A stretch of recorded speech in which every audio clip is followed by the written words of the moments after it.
Afobazole is used to treat stress, depression, mood swings, and anxiety. Can it be used in the case of memory gaps or in the case of concentration problems in general? Well, first of all, I would like to explain some things about the drug. It is not a tranquilizer. Afobazole is an anxiolytic, meaning it stops anxiety and panic attacks. It's being used more and more by doctors recently because there has been positive feedback from the medical community. It is used in neurology and in narcology, psychiatry, and even in general therapy, when the cardiovascular system is treated. It is even used in pulmonology in the treatment of bronchial asthma or asthma attacks. When a person anticipates an asthma attack, the anticipation can cause a panic attack, which can lead to a sensation of suffocation. Cardiogenic pain, or the anticipation of heart pain, also provokes anxiety, and anxiety itself can intensify these pains.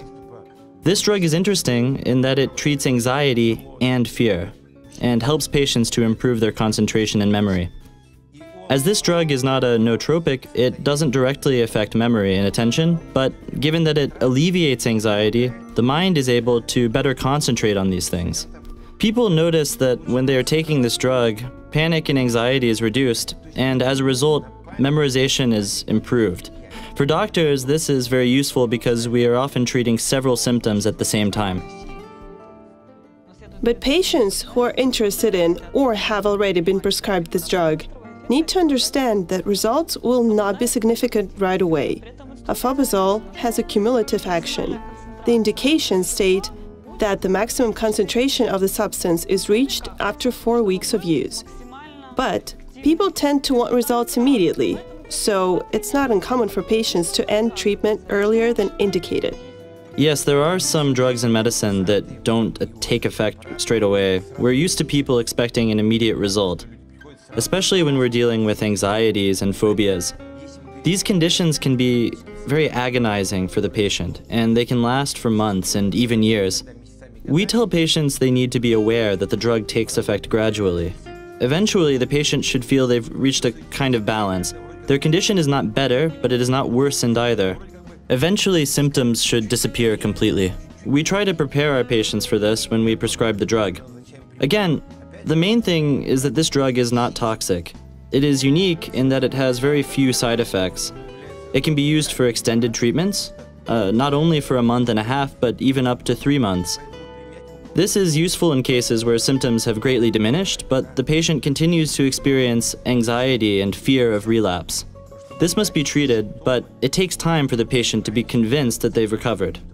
For this reason, the drug is in high demand, and it is also one of the most harmless drugs. So, you can't become addicted to Afobazole? No, there's no risk of addiction. And how long does the effect last for after the end of the course of treatment? As we know, the effect is still cumulative. Well, the effect does not manifest rapidly, and following cessation, the effect should wear off in a week or 2. Therefore, if the patient takes Afobazole for 1.5 to 2 months, or for 2 to 3 months, if necessary, this should be enough time for the doctors to deal with the main symptoms of the disorder that they're treating. This could be a somatoform disorder, a neurological disorder, or sometimes even anxiety associated with stuttering or dysautonomia, vegetative vascular dystonia. This is the time when the patient should, in general, feel the therapeutic effect. And how many courses of Afobazole a year can be administered? And how long should the breaks between courses be? As a rule, it's recommended to administer the medication twice a year, specifically during periods of exacerbation. If we're talking about somatoform disorders, then this is autumn and spring. If this is a panic attack, then the drug should be taken on the eve of some important or troubling event, on the eve of a trip or some changes or before an exam. We administer this drug so that the patient can calmly face these events. This is a kind of preventative measure. As a rule, the courses of treatment are administered twice, rarely 3 times a year. You said that you can be treated for a maximum of 3 months? That's correct. So it's better not to prescribe the drug for longer. Some people will become fearful of cessation if they believe their symptoms may return. A few things about addiction. First of all, we don't want to form addiction, and when a person takes drugs for more than 3 months, it's not a drug addiction that forms, it's a habit of taking drugs in general, the extensive use of medication. This means that the patient needs to take something to feel confident. He is addicted to drug intake in general, and we, on the contrary, want to reduce the dosage and lead the patient to the state when he does not need medication at all. He should feel healthy without taking pills and medication, so doctors, psychotherapists, and narcologists are trying to avoid this, or at least we administer replacement drugs so that there's no psychological dependency. Or maybe sometimes we administer a drug manufactured in a different form, either it's an herbal tea or herbal medicinal product. We want to change the form of the substance that causes dependency and craving. If we talk about the side effects of Afobazole, then there are reports of tremors, dyspnea, heart palpitations. What are the reasons for this? In general, this is connected to the dopamine system and to the brain in general. There are people who are sensitive to this, but these symptoms disappear as soon as we reduce the dose. We also observe the patient individually. We want to know his subjective sensations as well as physical manifestations, pulse, blood pressure, heart rhythm. But the main thing is his mental condition, because it is important for us in psychotherapy and in psychiatry. We want the patient to have a feeling of comfort and happiness without taking any psychoactive substances. Therefore, when patients experience anxiety or fear, we need to treat these conditions so the patient can function socially with minimal discomfort.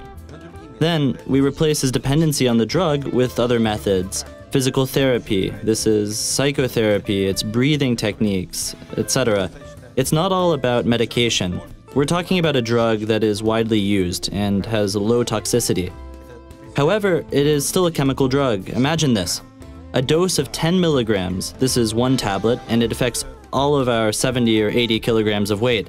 That's quite an aggressive substance, so sooner or later, patients need to be prepared to reduce the dosage. At this point, we can begin teaching them to live without any medication. Can you take Afobazole with sedative drugs? With glycine or percent, for example? Yes, you can. Percent is a plant-based drug, a sedative.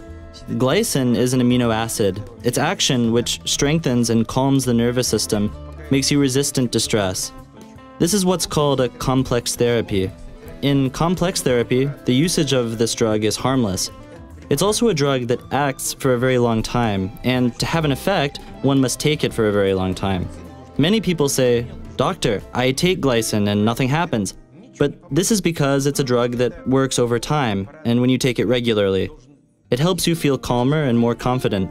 The brain will work better. It can be combined with Afobazole, and it does not interfere with its action, and on the contrary, the two drugs can be quite effective as a complex therapy.